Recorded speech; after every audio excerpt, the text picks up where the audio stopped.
Arrêter de fumer, voilà un défi de taille. Il existe bien des solutions comme les patchs, mais à côté de cela, la cigarette électronique a de plus en plus de succès.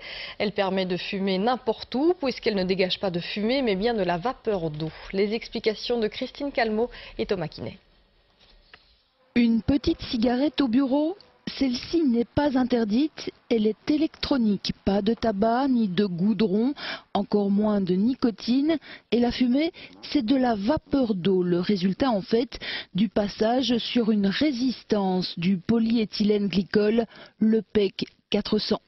C'est un produit qui se transforme en vapeur en dessous de 100 degrés. S'il n'y a pas de combustion dans les cigarettes électroniques, et l'eau, comme tout le monde sait, ne devient de la vapeur qu'à partir de 100 degrés. Donc c'est un produit qu'on utilise aussi dans les machines de discothèque, dans les théâtres, pour fabriquer ce faux brouillard. Inventée par un Japonais en 2002, fabriquée en Chine, cette cigarette un peu spéciale se vend dans certains avions ou sur Internet exclusivement. Son coût, en moyenne, une centaine d'euros.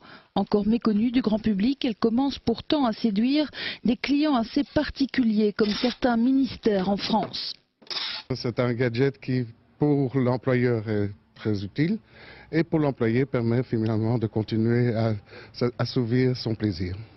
Fini en effet les pertes de temps consacrées à en griller une petite, même si l'avis des tabacologues est mitigé. Cela dépend de la manière dont le fumeur percevrait l'objet.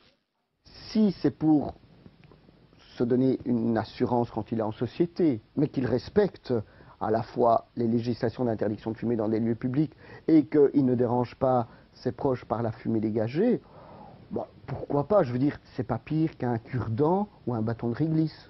Martial Baudot qui rappelle que pour arrêter de fumer, il faut tout abandonner, y compris la gestuelle.